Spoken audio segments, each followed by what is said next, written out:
ஏன்னா நீ அவங்கள மாதிரி நடந்துக்கிற. அவங்க பேசுறத பாத்தீங்களா? கோவப்படக்கூடாது. அவங்க அப்படித்தான் பேசுவாங்க. அவங்களுக்கு அவ்வளவுதான் தெரியும். நீயும் பதிலுக்கு பிரச்சனை பண்ணேன்னு வச்சுக்க. இது ஏன் சாக்கா வச்சுக்கிட்டு குழந்தை விசேஷத்துக்கு வரமாட்டாங்க. வராம போட்டும்பா. என்னால இனிமே அவங்கள தாங்க முடியாது. என்ன நீ அர்த்தம் இல்லாம பேசுற? இது பார், குழந்தை விசேஷத்துக்கு மாணிக்கேஸ்வரர் வீட்டுல இருந்து யாரும் வர போறது இல்ல. ரவி வீடு கிட்டத்தட்ட அப்படித்தான். நம்ம வீட்டுல இருந்து யாரும் வரலன்னா நல்லா இருக்காதுல்ல. அந்த மாதிரி ஏதாவது நடந்துச்சுன்னா உன் மாமனார் மனசு வருத்தப்படுவார்ல. அன்னைக்கு என்கிட்ட ஒரு வார்த்தை சொன்னார் தெரியுமா? சுத்தி இருக்க எல்லாருக்கும் நான் தப்பானவனா இருந்தா வெளியில இருந்து பாக்குறவனுக்கு எப்படி இருக்கும்? நான் தானே தப்பானவனா தெரியுவேன்னு சொன்னாரு. அப்ப நான் அவருக்கு சமாதானம் சொன்னேன். ஆனா அவர் சொன்னதுல அர்த்தம் இருக்குப்பா. ஊரு அவர் சொன்ன மாதிரிதான்ப்பா பேசும். இப்ப என்னப்பா பண்ணணுங்கிறீங்க? நம்ம காரியம் தான் முக்கியம். என்ன அவங்க பேச்செல்லாம் பெருசாவே எடுத்துக்காத. முடிஞ்சா சமாதானப்படுத்தப்பார். இல்லைன்னா அவங்க போக்கில விட்டுரு. உன் பையனுக்கு முதல்ல ஒரு விசேஷம் வைக்க போற. அதை நம்ம எல்லாரும் ஒன்னா சேர்ந்து நின்று செய்யணும்ப்பா. அதான் என் ஆசை. சரிப்பா.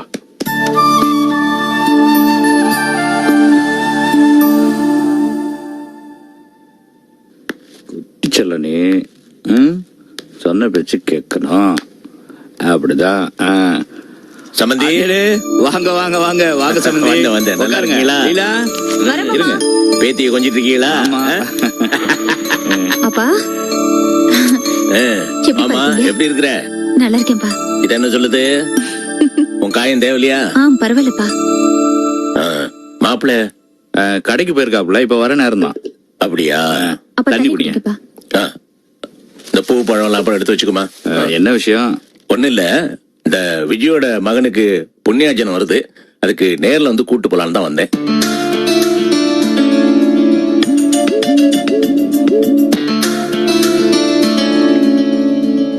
உங்ககிட்ட என்னங்க ஒளியும் வருவ?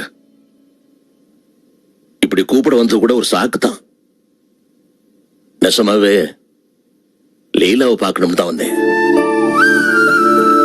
அன்னைக்கு ஆஸ்பத்திரியில லீலா கிட்ட மாப்பிள்ள அவ்வளவு கடுமையா நடந்துகிட்ட பிறகு பெத்த மனசு தாங்கல எனக்கு.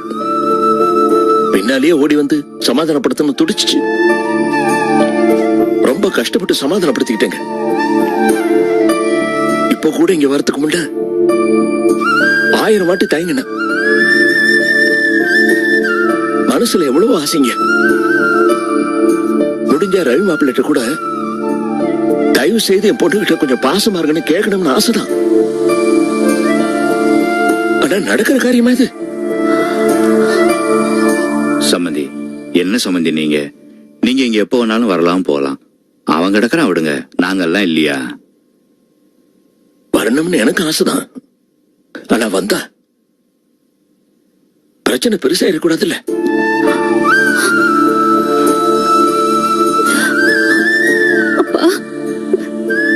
என்னம்மா?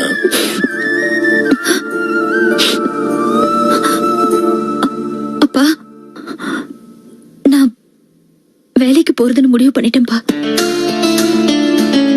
வேலைக்கா? ஆமாப்பா. என்ன வேலைமா? எப்படி? செல்வத்தோட ஃப்ரெண்டு தான்ப்பா வேலைக்கு ஏற்பாடு பண்ணிருக்காரு. நல்ல வேலையாப்பா. நான் போலான்னு இருக்கேன். மாப்பிள்ள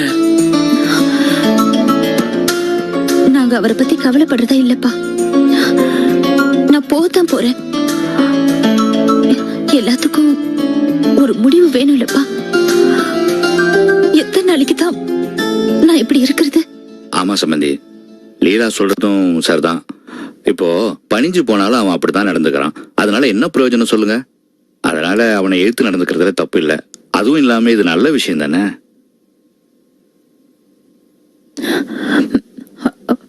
அப்பா, கிட்டத்தட்ட நான் முடிவு பண்ணிட்டேன்ப்பா. ஆனா குழந்தைங்களை நினைச்சாதான்.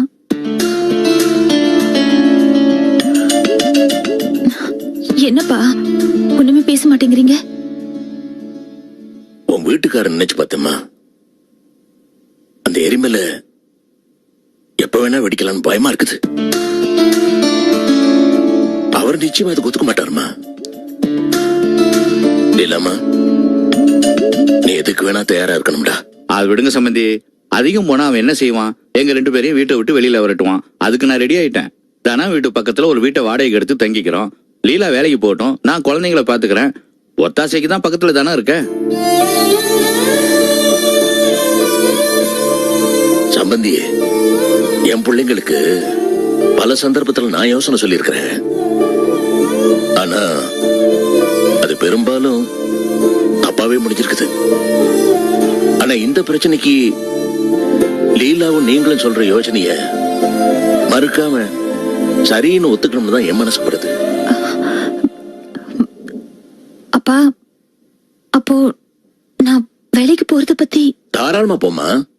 நீயும் சம்மதி ஏன் முடிவு பண்ணது சரியா தான் இருக்கு. வாங்க மாப்பிள்ள. பரவாயில்ல, உட்காருங்க.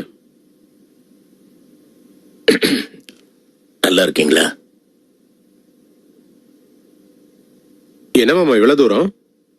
உங்க பொண்ணு எப்படி இருக்குன்னு பாத்துட்டு போறதுக்காக வந்தீங்களா?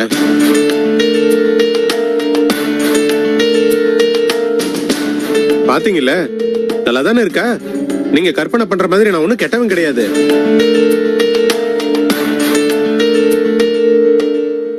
என்ன எதுவும் பேச மாட்டேங்கிறீங்க? மாப்பிள்ள, நான் இங்க எதுக்காக வந்தேன்னா, சொல்லுங்க. விஜயோட மகனுக்கு புண்ணியாஞ்சனம் வச்சிருக்கிறோம். அதுல நீங்க கண்டிப்பா கலந்துகிட்டு கௌரவிக்கணும். கண்டிப்பா வர முடியாது. இத பாருங்க மாமா, உங்களோட சண்டை போடவோ கோவமா பேசவோ நான் விரும்பல. ஏன்னா ஏற்கனவே எனக்கு கெட்ட பேரு. அதனால சத்தம் போடாம கோவமா பேசாம சொல்றேன். இனிமேல் இந்த விசேஷம் வெங்காயம் அது இதுன்னு எதுக்கு எங்களை கூப்பிடாதீங்க. நான் வர மாட்டேன், இவங்களும் வர முடியாது. மத்தபடி நீங்க வாங்க போங்க, சாப்பிடுங்க, உங்க பொண்ணோட சந்தோஷமா பேசுங்க. அதுல எனக்கு எந்த பிரச்சனையும் கிடையாது. இத பாருங்க மாமா, உண்மையிலேயே நான் ரொம்ப நல்லவன். ஆனா இந்த வீட்டுல இருக்கிற மரமண்டைங்களுக்கு தான் அது புரிய மாட்டேங்குது. நீங்களும் அது புரிஞ்சு நடந்துக்குங்க. இந்த விசேஷம் அது இதுன்னு சொல்றீங்கல்ல, இதெல்லாம் எதுவுமே ஒத்து வராது. அது உங்க வீட்டு விசேஷம் 7:30 தான். ரோட்ல போறவங்க கூட என்ன தேடி வந்து அடிச்சிட்டு போவான். அதனாலதான் சொல்றேன், ஆளை விடுங்க.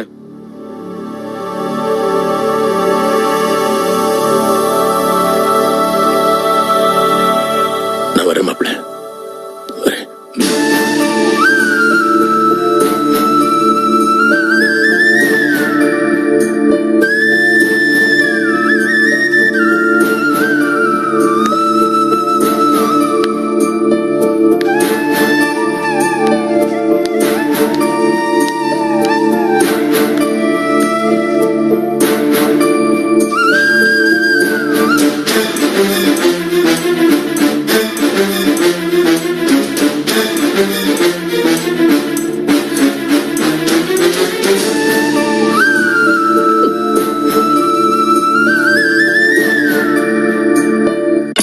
போதும் போதும்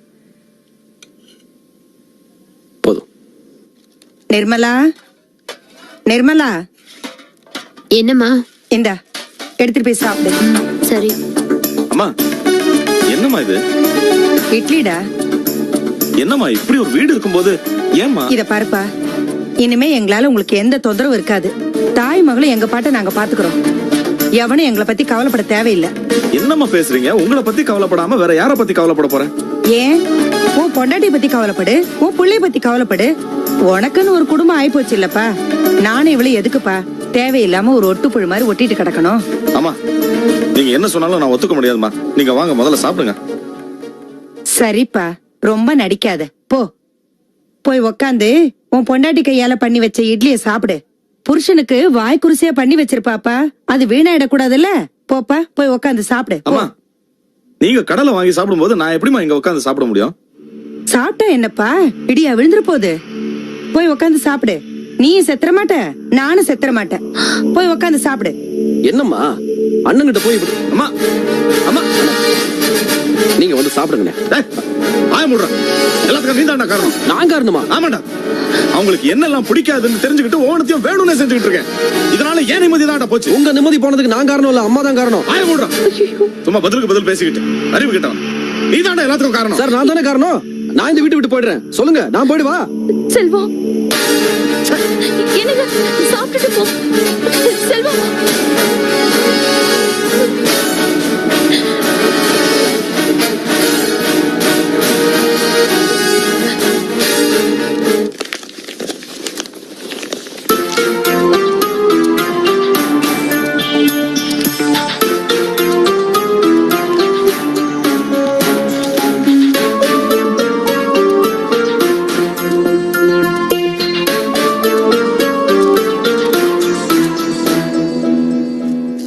உங்க ரெண்டு பேர்கிட்ட நான் கொஞ்சம் பேசணும். என்ன பேச போறேன்? புதுசா ஏதாவது திட்ட போறியா? மாமா, உங்ககிட்டயும் சரி அண்ணங்கிட்டையும் சரி, நான் திட்டன்னா உங்ககிட்ட அதிகமா உரிமை எடுத்துக்கிறதுனாலதான். ஏன் நான் உங்களை திட்டக்கூடாதா? சரி, அதை விடுங்க. இப்ப நான் ஒரு முக்கியமான விஷயத்தை பத்தி பேசுறதுக்காக வந்திருக்கேன். எனக்கு பையன் பிறந்திருக்கான். என்னதான் நம்மளுக்குள்ள முட்டிக்கிட்டாலும் உங்களுக்கு என் பையன் மேல பிரியம் இருக்குன்னு தான் நம்புறேன். கரெக்டா கோபி, உன் மேல எங்களுக்கு வருத்தம் இருக்கலாம். ஆனா உன் குழந்தை இருக்கான் பாரு, அவன் எல்லாருக்கும் பொதுவானவன். அவன் இந்த வீட்டு வாரிசுடா. ஆமா, அவனுக்கு நான் மாமன்டா. அண்ணன் தம்பி உறவுக்குள்ள சிக்கல் வரலாம், ஆனா மாமன் மரும உறவுக்குள்ள சிக்கல் வருமா? அப்படியா மாமா? ஆமா. என்ன ரிலேஷன்ஷிப்னு பாத்தீங்களா மாமா? நீங்க என் வழியில பாத்தீங்கன்னா என் பையனுக்கு நீங்க தாத்தா முறை வேணும். விஜய் வழியில பாத்தீங்கன்னா என் பையனுக்கு நீங்க மாமா முறை வேணும். இதுல என்ன வினோதம்னா, எனக்கு நீங்க மாமா முறை, என் பையனுக்கு நீங்க மாமா முறை. மாமா, இப்ப விஷயம் என்னன்னா, என் பையன் பிறந்த பிறகு நடத்த போற முதல் விசேஷம் புண்ணியதானம். இதுக்கு நம்ம எல்லாரும் ஒன்னா இருந்து நடத்தணும்னு ஆசைப்படுறேன். உங்களுக்கு எந்த தேதி வசதிப்படும் சொல்லுங்க, அந்த தேதியிலே வச்சுக்கலாம். ஆனா முக்கியமான விஷயம், நம்ம எல்லாரும் ஒன்னா இருந்து இதை நடத்தணும். ஏண்டா கோபி, இத நீ சொல்லணுமா? நம்ம வீட்டு பையன் புண்ணியாதானத்துக்கு நாங்க இல்லாமலா பிச்சு உதறிட மாட்டான். இது ஒண்ணு போதும் மாமா, இதைத்தான் நான் எதிர்பார்த்தேன். எப்ப வச்சுக்கலாம்? டே கோபி, இந்த மாசம் வர வெள்ளிக்கிழமை நல்ல நாள், அன்னைக்கு முகூர்த்தமும் கூட, அன்னைக்கே வச்சுக்குவோம். Very good. என்ன கோபி, சரிதானே? சரிண்ணே. ஏண்ணே, நீங்க என்னைக்கு தேதி சொல்றீங்களோ அன்னைக்கு தான் இந்த ஃபங்க்ஷனு.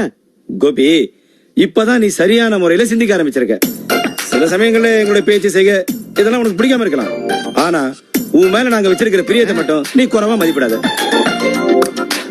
சரி, இந்த பாரு, இத்தனை நாள் நீ ஊர்ல இல்ல, கார்மெண்ட்ஸ்ல எல்லா வேலையும் பிரச்சனை இல்லாம ஒழுங்கா நினைச்சா இல்லையா? ஆமாப்பா, இப்ப கூட எடுத்து வச்சிருந்தே ஒரு ஆர்டர். அதான் ஏதோ லேபரேட்டரிக்கு 500 பீஸ் ஏப்ரான். ஆமா, அதை நீட்டா பேக் பண்ணி ஹைதராபாத்ல அனுப்பிச்சிட்டேன்.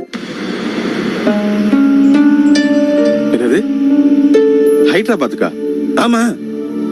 ஏண்ணே, அது விஆர் லேப்னு பெங்களூர்ல இருக்கிறதுக்குள்ள அனுப்பணும். ஏப்பா, பிஆர் லேபரேட்டரியா? பிஆர் லேபரேட்டரி நம்ம கரிச்செட்டி சிவராம சொன்னே. ஏண்ணே, 6 ஃபைல் எடுத்து பார்த்தா என்னன்னு கிளீனா தெரிய போகுது. அதை விட்டு நீங்க என்ன பண்ணிட்டு இருந்தீங்க? என்ன பண்ண சொல்ற கோபி? நான் படிச்சு கேட்டேன். அந்த சிவராம் தான் அடிச்சு சொன்னா அது ஹைதராபாத்ல இருக்கிற பிஆர் லேபரேட்டரி. இப்ப என்ன அனுப்பிச்சு வச்சாச்சா? இந்நேரம் டெம்போல லாரி ஆபீஸ் போயிட்டு இருக்கோம். சாயந்தரம் கிளம்பிடும். இப்ப லாரி அங்கதான் நிக்குது. ஆமா, உடனே போய் அதை பெங்களூருக்கு மாத்தி விடணும். அது எப்படி போக முடியும்? ஏன்? பணம் கட்டி புக் பண்ணியாச்சே.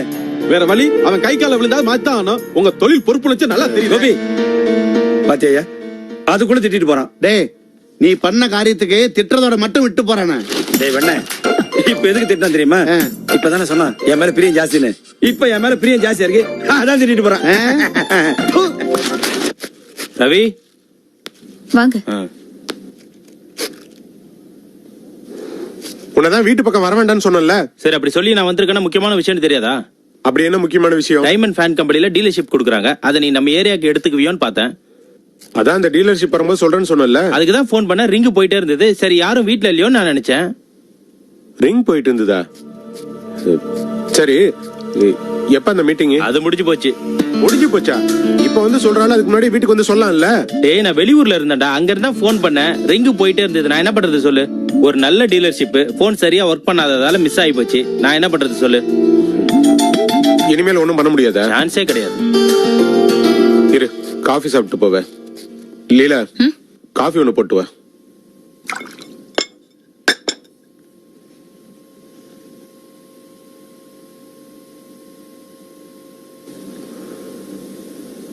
கிளம்பு. அதான் கிளம்புங்கறல்ல, கிளம்பு. சரி, நான் வரேன். வராத.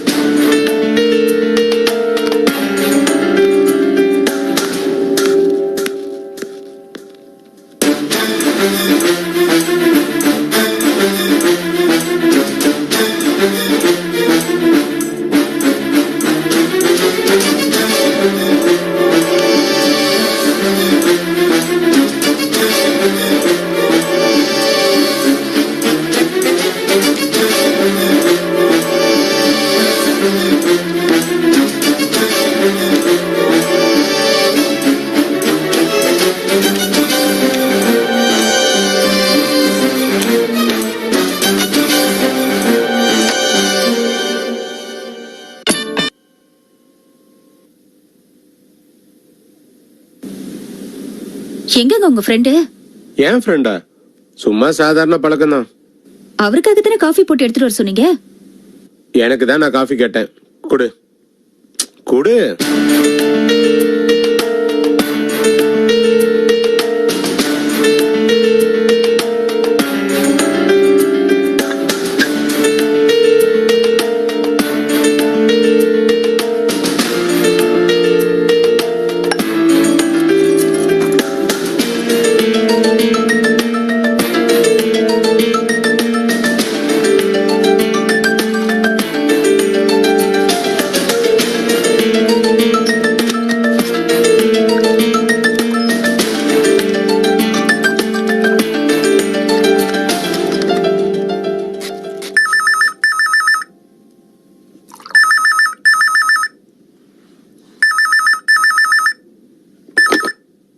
ஹலோ. அங்கே மிஸ்ஸஸ் லீலாவதி இருக்காங்களா? ஆமா, நான் லீலாவதி தான் பேசுறேன். நீங்க யாரு? மேடம், நாங்க ஸ்ரீ லக்ஷ்மி ட்ரேடர்ஸ் கம்பெனில இருந்து பேசுறோம். நீங்க எங்க கம்பெனில வேலைக்கு அப்ளை பண்ணிருந்தீங்க இல்லையா? ஆமா சார். நாளைக்கு காலையில 10 மணிக்கு உங்களுக்கு இன்டர்வியூ இருக்கு. உங்க சர்டிபிகேட்ஸ் எல்லாம் எடுத்துக்கிட்டு காலையில 10 மணிக்கு கரெக்டா ஆபீஸ்க்கு வந்துருங்க. வந்துடுறேன் சார். ஆமா மேடம், நீங்க இதுக்கு முன்னால எந்த கம்பெனில ஒர்க் பண்ணிருக்கீங்களா? இல்ல சார், இது வரைக்கும் நான் எந்த கம்பெனில ஒர்க் பண்ணதில்ல. எங்கேயும் ஒர்க் பண்ணது இல்லையா? அப்படியா? சரி, உங்களுக்கு அக்கவுண்ட்ஸ் பார்க்க தெரியுமா? சார், நான் அக்கவுண்ட்ஸ் தான் படிச்சிருக்கேன். அது சம்பந்தமா ஓரளவுக்கு தெரியும். ஆனா பிராக்டிஸ் பண்ணதில்ல. ஆனா ஒரு வாரத்துல நான் எப்படியும் பிக்கப் பண்ணிப்பேன் சார். அதுக்கு இல்லைங்க, நாளைக்கு காலையில இன்டர்வியூல எங்க எம்டி தான் உட்கார போறாரு. அவரு அது சம்பந்தமா கேள்வி கேட்க வாய்ப்பு இருக்கு. நீங்க என்ன பண்றீங்கன்னா இன்னைக்கு நைட்டே புக்ஸ் எல்லாம் ரெஃபர் பண்ணிட்டு வந்தீங்கன்னா கொஞ்சம் பெட்டரா இருக்கும். This is my advice. சரி சார். ஓகே மேடம், நாளை காலையில 10 மணிக்கு பாப்போம். Thank you sir. Thank you very much. என்னம்மா போன் ஒர்க் பண்ணுதா? ஒர்க் பண்ணுது மாமா. யாரு போன்ல? மாமா, நாளைக்கு அந்த கம்பெனில இருந்து இன்டர்வியூ கூப்பிட்டுருக்காங்க. அப்படியா? ரொம்ப சந்தோஷமா. நீ இந்த இன்டர்வியூ அட்டெண்ட் பண்ணி எப்படியாவது பாஸ் ஆகி வேலையில சேர்ந்துருமா. என்னம்மா ஏன் ஒரு மாதிரியா இருக்க? இல்ல மாமா, அந்த இன்டர்வியூல அக்கவுண்ட் சம்பந்தமா கேள்வி கேட்பாங்களா, அத பத்தி தெரிஞ்சுக்கிட்டா நல்லா இருக்கும். என்கிட்ட வேற அக்கவுண்ட்ஸ் புக் இல்ல, வாங்கணும். அதான். என்னம்மா இதுக்கு போய் வருத்தப்பட்டு இருக்க? பக்கத்துல உள்ள புக் ஸ்டால் இருக்கு, வேணுங்கிறத சொல்லி நான் வாங்கிட்டு வந்து கொடுக்குறேன், படிச்சு ஸ்டடி பண்ணிக்கோ. சரிங்க மாமா. ஆனா எப்படி மாமா, உங்க புள்ள வேற இருக்காரே, அவர் முன்னாடி எப்படி படிக்கிறது? அவர் ராத்திரி தானமா வருவான், பகல்ல என்ன பண்ற? நான் போய் வாங்கிட்டு வந்து தரேன், நீ படிச்சு ஸ்டடி பண்ணிக்கோ. அது என்ன புக்னு மட்டும் எழுதி கொடு. இதோ எழுதி தரேன் மாமா.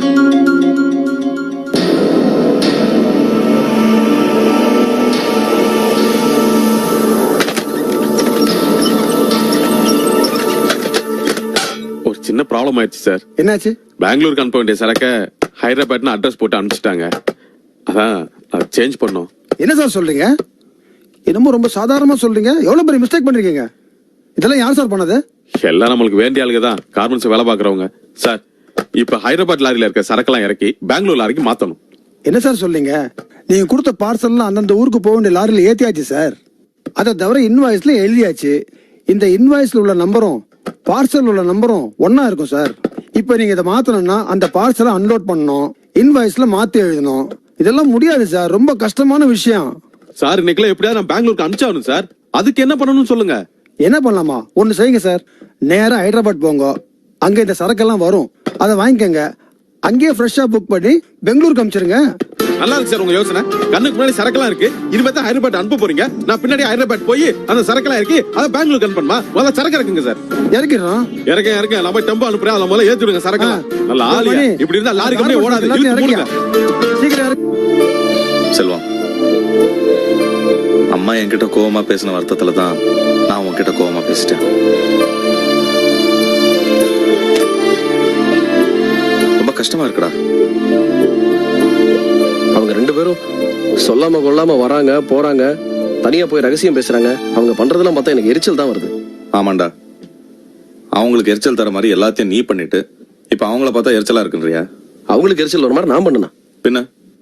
நிர்மலா எங்க வேலைக்கு வரேன்னு சொன்னோன்னே சட்டுன்னு அதை மறுத்துட்டு அவளுக்கு வேலை வாங்கி கொடுக்கறதுல எந்த அக்கறையும் காட்டாம, அவங்களுக்கு யார் சுத்தமா பிடிக்காதோ அந்த லீலாக்கு வேலை வாங்கி கொடுக்கறதுல முழு மூச்சா முயற்சி பண்ணிட்டு இருக்க.